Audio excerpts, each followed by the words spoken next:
This is Defenders TV Podcast, episode 61, where we are looking at the Doctor Strange teaser trailer #1. Oh, and of course, there's another thing, and that is Daredevil Season 2, Episode 7, Semper Fidelis, Semper Fi. I am one of your hosts, John. I'm one of your other hosts, Derek. And rounding out from the astral planes of Google Hangouts, I'm Chris. We are going into the visual realm, so to speak, as we are experimenting with YouTube for this Doctor Strange teaser trailer reaction special. Of course, you can find us on YouTube. Just search Defenders TV Podcast, and we will be there live. You can actually see our faces. We're normally podcasting. We're normally on the stereo realm, the 2D of this world, but we are here to do our Doctor Strange review of the trailer and reaction, I suppose. This could take probably anywhere up to 3 hours, 4 hours, or 7 hours, and hopefully you can see here the Doctor Strange comic book. There you go. There we go. My finger has finally found it. He's with Death there. He's in great company, so to speak. For this. Yeah, we thought it would be a bit special since John's the huge Doctor Strange fan and the teaser trailer was released this week. We missed out on our last podcast talking about the Doctor Strange teaser trailer, but we thought we'd give it a go talking about it on YouTube for our first little Defenders TV Podcast extra, I think. Yeah, I was away with work and I saw it there in the hotel, and wow, I mean, first off, fantastic. And I mean, like, I just loved it. I was blown away. I loved the music. I loved the fact that they introduced Doctor Strange, because, you know, there is this thing, I'm a big fan, but even people who love comics and maybe don't know that much about him, he is kind of normally on his astral plane. Certainly, for example, Civil War, he didn't participate in that at all, in that huge Marvel event, except for being on his astral plane. He did just sit on his astral plane the whole time, didn't he? Yeah. He even turned around and goes like, I'm gonna be Ireland. I'm gonna be neutral. I'm just gonna sit here and pray for your goodness. Yeah, like, he thought about it and that was it. But then, I mean, he did come out of it starting up the new Avengers, which was pretty cool. I did like that. Yeah. So, you know, this, moving on to the actual trailer, I mean, my first thoughts on it were really just like, wow. I was like, this was, I watched it again, and then I watched it some more, and then I watched it again, and then I watched other people's reactions about it to see, well, you know, how has this been taken up by other people? It seems pretty positive. Most people, you know, Inception-y, all that kind of thing, with certainly with that cool New York split into, I don't know, 4 or 5 refracted however many times, like, was fantastic. I was like, that's great, but I still think there's more magic kind of stuff to come from this, definitely. More kind of colorful psychedelic trippiness going on, which I think we'll probably see in more the actual trailer for Doctor Strange. So I can't wait for that. Yeah, absolutely. Really, really enjoyed the trailer myself as well. It was really surprising. It was kind of interesting that they took the tack of the creation and origin of Stephen Strange into the Sorcerer Supreme. I thought that was a cool tack to take for the first time seeing something really unusual in the Marvel Universe. Chris, what were your thoughts originally? I'm not gonna lie, I came into this trailer kind of like, I am now excited. I'm sorry, no, Yay! Chris, you're excited, right? Yeah, no, like, honestly, I've watched the animated film. I've additionally I have never read a Doctor Strange novel or graphic novel or comic, but his character being intertwined, especially with Spidey and Manhattan and stuff. I went in somewhat fledgling, knowledgeable about him. Yeah, I think like most people. Yeah, but it looks interesting. Right. I think it's thing. So, like, exactly, when you said Inception-y, that was what came to mind. When it was like the world going doo, doo, doo, doo. I was like, okay, that's a bit strange, because we're used to now them trying to put Marvel somewhat kind of boxed into either outer space or Earth. Yeah. One or the other. This is introducing, as you said, the astral plane, magic, whole new thing. So I was like, okay, let's see how they just. But it was good. Like I'm hyped to see more. Yeah. I think I want to see the second trailer. I think that's the thing. So, absolutely. Like this was hugely origin central, and like in a sense, in 2 minutes they did cover his origin hugely well. Like it was brilliant, and I mean, just for me, the quick intercut of from Stephen Strange the surgeon to Stephen Strange post accident.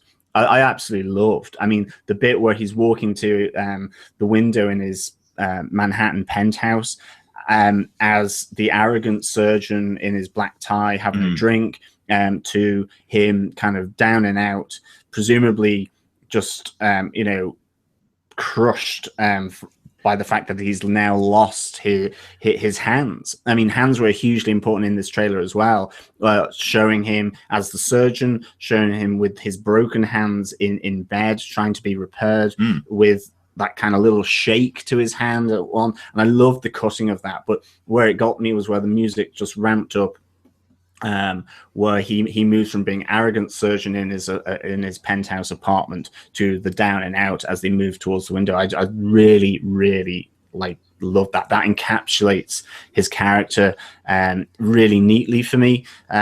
I love that, and I love they had the dark sort of car crash, and I'm convinced that image of him upside down with his kind of crushed hands going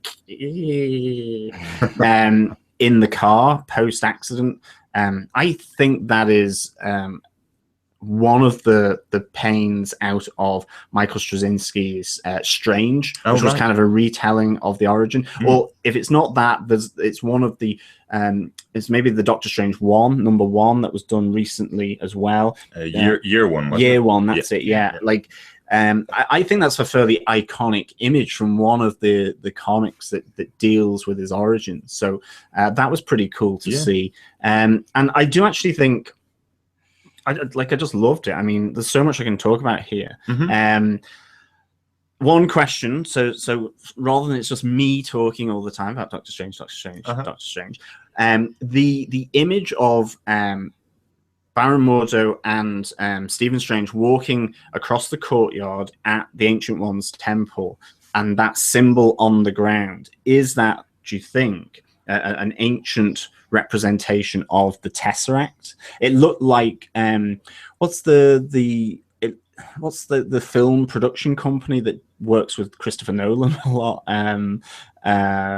I can't remember what it's called now, but they have a similar kind of looking symbol. Right. It reminded me of that, actually, which I thought, given all the Inception-y stuff going on, was pretty cool. They're just making a little Easter egg in the trailer. Yeah, for exactly. The stuff that it make you think of. And but that looked to me like some kind of form of the Tesseract, but it still had a circle in the middle with little dots around. And I'm wondering, is that one of these gemstones for the gauntlet? Is it the Eye of Agamotto? Sorry. So what do you think of those?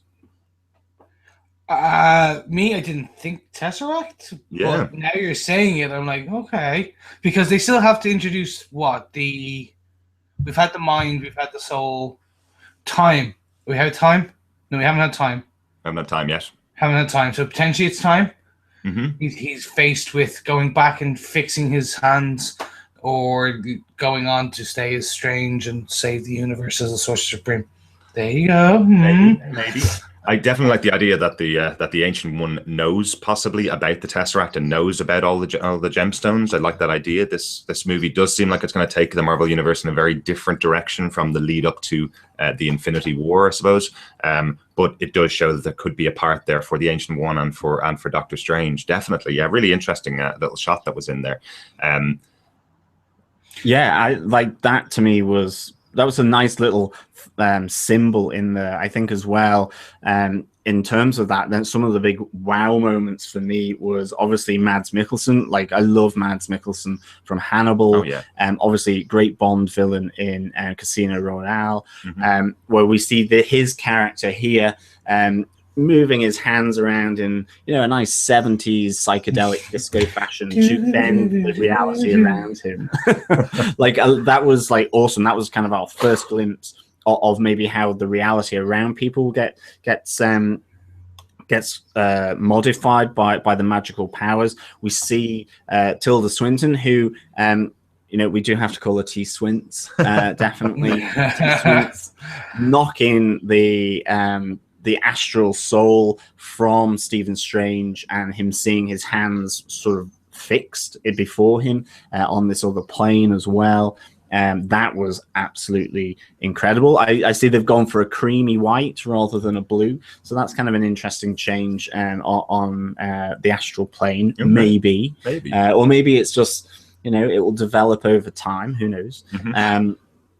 But as well, then obviously there's the MC Escher Inception moment. So like, awesome. Just really good way of bringing it. Like, actually, as Mads Mikkelsen moves his hands around, and it looks like he's in a church, and all the pews move around, and the stained glass windows. There's a moment where the stained glass windows come across and then move out, and it does look like there's two big red eyes there. Yeah, and there is this notion that Mads Mikkelsen, we don't know and we can't confirm who he's going to be. There's theories that he's Nightmare. There's theories that he's, he's a break-off sect from the Ancient One, who maybe is being controlled or is an agent of Dormammu, and maybe that he ultimately, with his eyes, could be like the mindless ones that glow red, and maybe that's why you see these two kind of red eyes in the stained glass window. Yeah. And it's probably no one, but it maybe symbolizes that or something. So that was cool. Okay, John, I have two questions for you, and you can take them whichever order you want. First one, Ancient One, gender change, and how do you think some people are going to take that? And additionally, how do you take it, based on you are in love with the lore? Second question, how is this going to fully? How do you think it's going to slide into the MCU? Because at the moment we've had Stephen Strange mentioned once in Winter Soldier, just the name, nothing else. We haven't fully got magic yet because we haven't seen it. We've got some things in Peggy Carter, but that's probably about it. We know that some of it's going to be connected over, but other than that, how is this going to slide? It's like, how are they going to fit this in? Okay, so I'm going to go with the second question first. Okay. For me, there's talk at the moment about Baron Mordo and Mads Mikkelsen's character, and how is Baron Mordo going to fulfill his destiny from the comics? Who he's ultimately the antagonist of Doctor Strange, like long-standing and regular antagonist of Doctor Strange. He's the Red Skull to Captain America to that extent. But one of the interesting things is that Straczynski's retelling of the origin has Baron Mordo as a sympathetic character. Okay, and so who gets corrupted because he sees Stephen Strange getting the attention of the Ancient One, and ultimately he kind of sells himself to Dormammu to be the antagonist, to gain these powers that he feels should be his and not Stephen Strange's. It could be that now that is replaced with Mads Mikkelsen having that. But I think the point I'm trying to say is that I think Dormammu has to be the big bad in some way.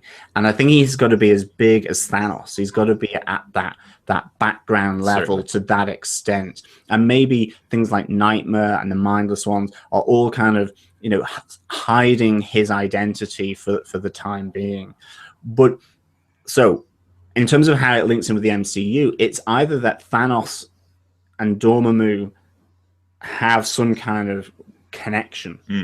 Okay. That it's not only happening in the current world, but it's happening in the other realms and dimensions of Stephen Strange. Or maybe Dormammu becomes the bigger bad of the Phase 3, Phase 4. That it becomes a bigger fight that goes beyond the present day and different realms, like we've seen it in Thor. And it's kind of where I first thought that Stephen Strange was gonna pop up when they explained the different realms around Asgard. But I mean, that didn't happen. So I think either he's an ally of Thanos, Dormammu, and this is how Stephen Strange works into the MCU as it is, or that ultimately maybe they're going with a different route and they're starting up with a new big bad. Because I mean, one of the things is how they might integrate Stephen Strange into Civil War, given he does just sit on his astral plane and he takes no part in effect.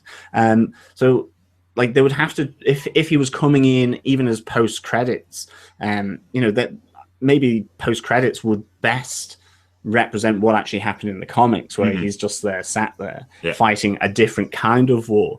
That there's different wars going on here. There's the Civil War, there's the Infinity War, and then there's the astral interdimensional war that's happening. And these are the three wars that are going on in the MCU at the moment. So that's one thing that I think how it will connect in. What about Ragnarok? Ragnarok's coming.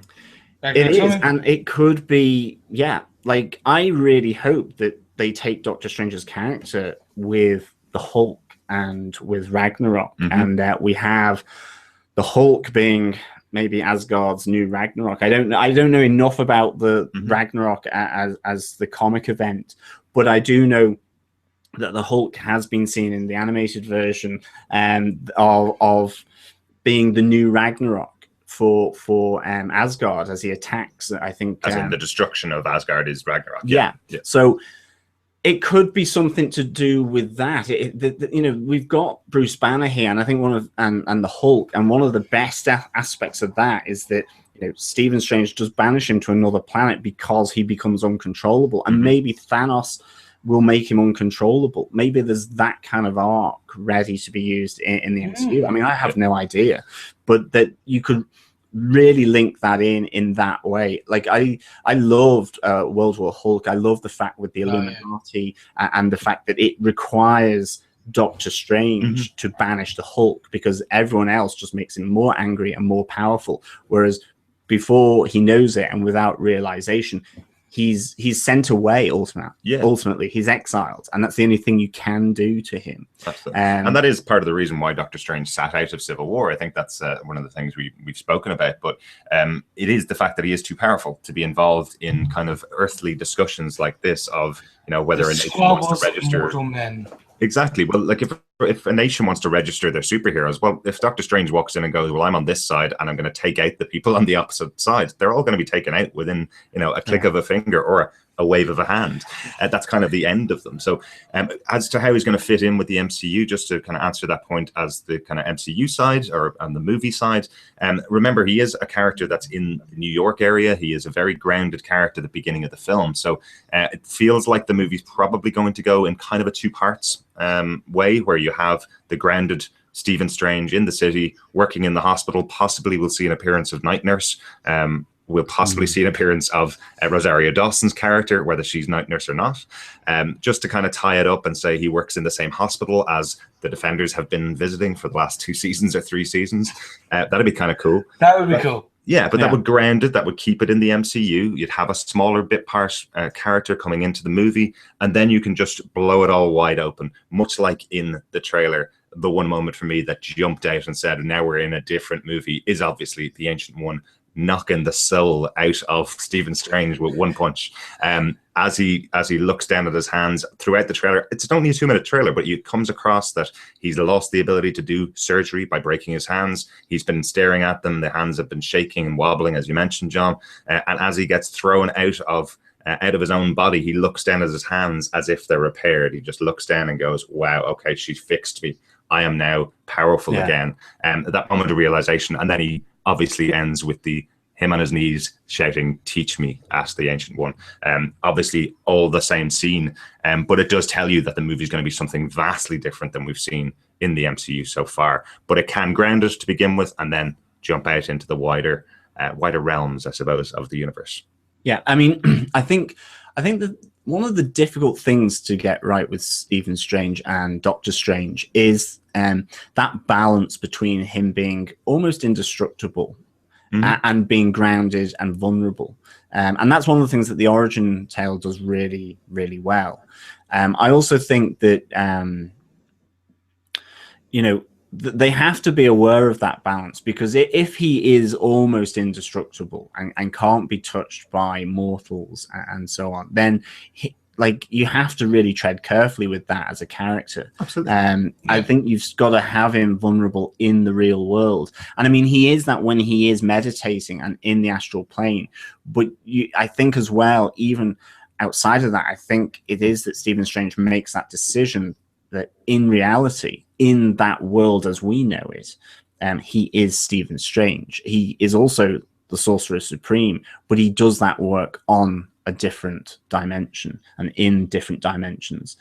He doesn't apply that except in defense in the real world. Yeah. But it is a fine balancing act, I think, that you have to take with the character about how much you make him really powerful and all-powerful and how much you make him vulnerable. It's something I think that writers have struggled with in the comics, and I think sometimes that's why they have defaulted back to the origin tale of it, which really has that balance nicely portrayed on the page. I think recently where they've done a great job of showing that vulnerability was Doctor Strange the Oath by Brian K. Vaughan, and also with the development of the New Avengers, where ultimately he passes on being Sorcerer Supreme to someone else. You have again Dormammu, I think it's the Red Hood, if I remember rightly, being an agent of Dormammu. Dormammu generally acts through associates and affiliations, only revealing himself at the end, at least within our world. So I think that's something that just bringing it full circle will be either the Baron Mordo character or it will be the Mads Mikkelsen character as being some kind of agent of Dormammu, I hope. But I think one thing to mention, we did talk about this, myself and John had a phone call directly after he watched the trailer for, I think, the 10th or 15th time. I wish I'd recorded it straight off the bat, but we did have a bit of a conversation about the comic books. Like I know Doctor Strange from reading Strange Tales, which was a dual book with Nick Fury and Doctor Strange stories kind of back to back, one very grounded character in espionage, effectively, and then the other very mystical and mysterious character in Doctor Strange. But one of the elements that you spoke about was when he is traveling the astral plane, that his body is left behind under the protection of Wong and Baron Mordo.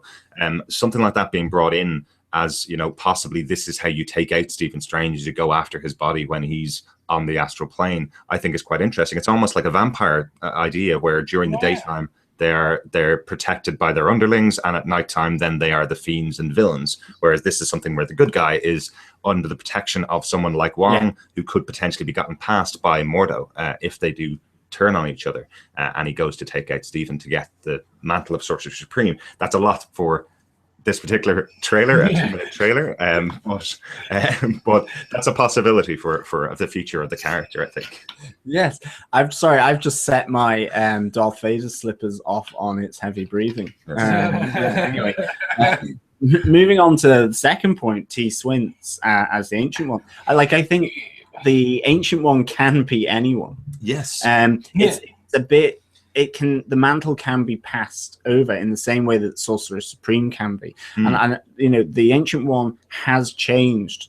I think back in the 60s and with the 70s, it was in the psychedelic era of huge amounts of drugs and so on. This mysticism, this new philosophy coming out of Asia, it would make sense for the Ancient One to be an old guy, wise. It adds wisdom to the character, and coming from Asia, it fits in with the time when this character was developed.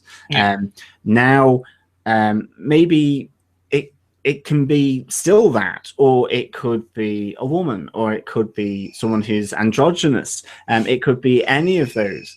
Darth Vader. Darth Vader speaks again.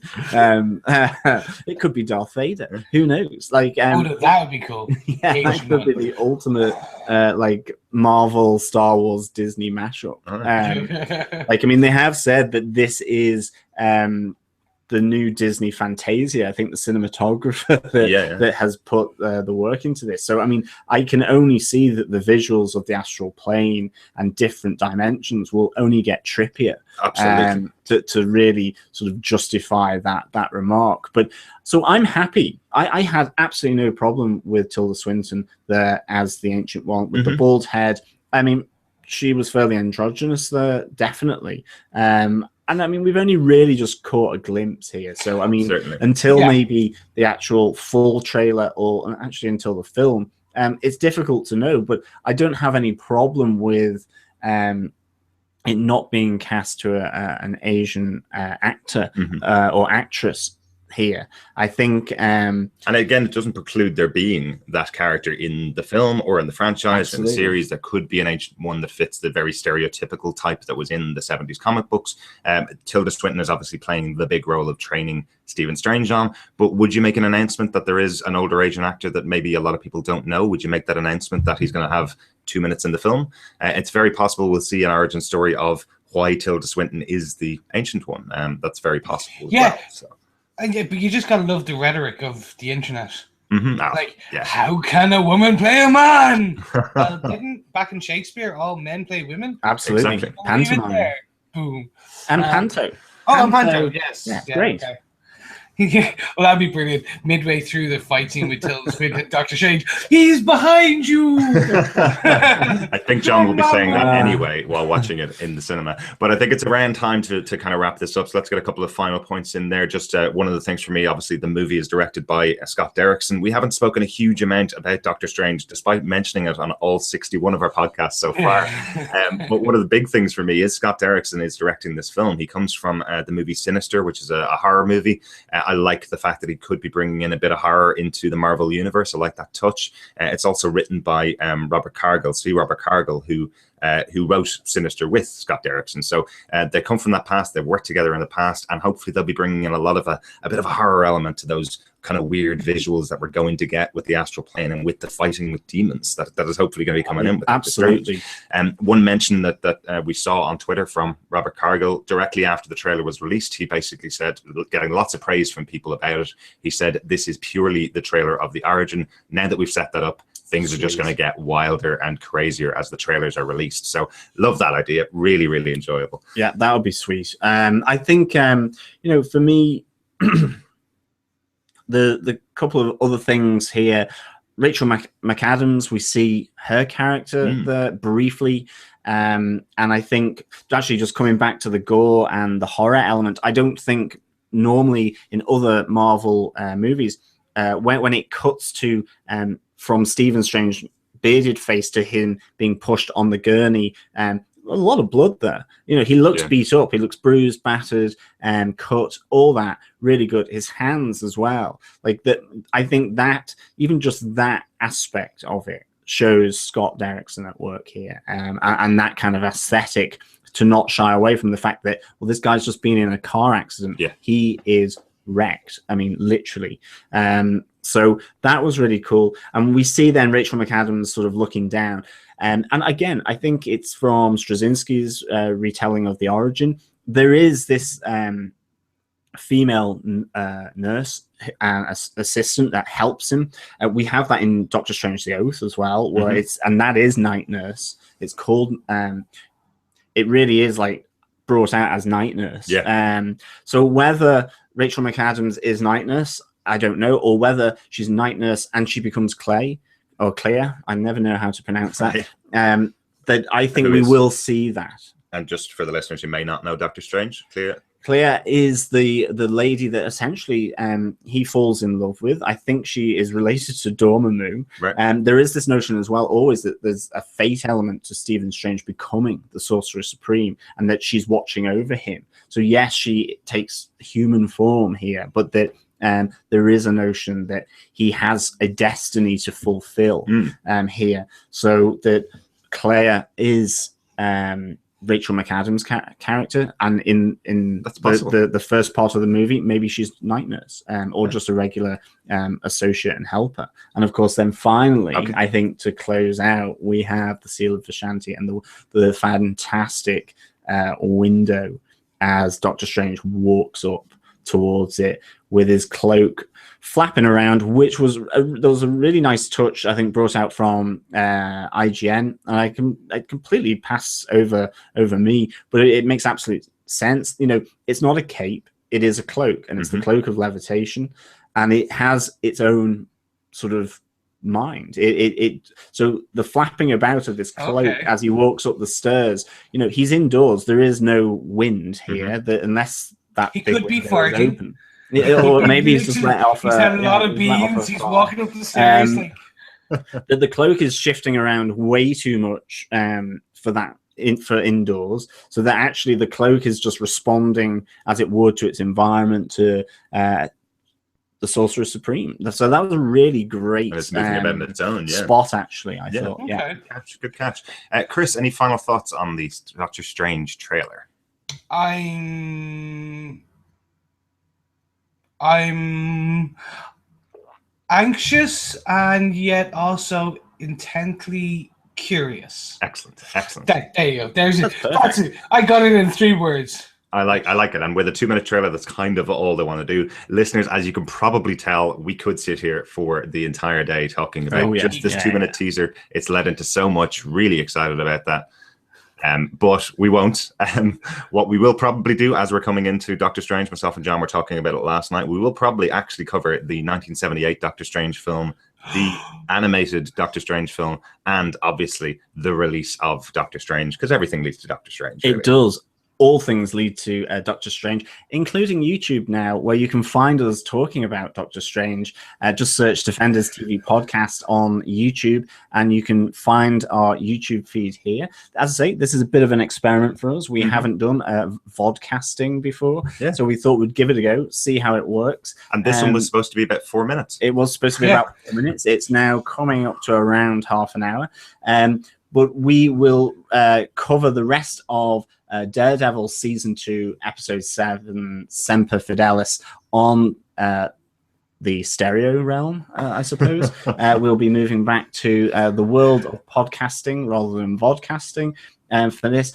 But remember, you can find our podcast at defenderstvpodcast.com/iTunes or any other good or strange podcast catcher, such as Podcast Addict, Player FM, or Beyond Pod. Absolutely. And we are also releasing the episodes now up on YouTube. You can listen to them while there aren't any huge moving images throughout those podcasts. You will see the episodes when they're released. Every week, usually on a Thursday, we release our full review of a Daredevil episode. And if you want to get in contact with us, make sure you follow us over on Twitter at DefendersCast. You can follow us on Google+, where you can see these videos as well. Just search for Defenders TV Podcast. And if you want to send us some feedback, just pop it in by email to feedback@Defenders TV Podcast. And finally, you can come and join us on our group over on Facebook. Just go to facebook.com/groups/Defenders TV Podcast.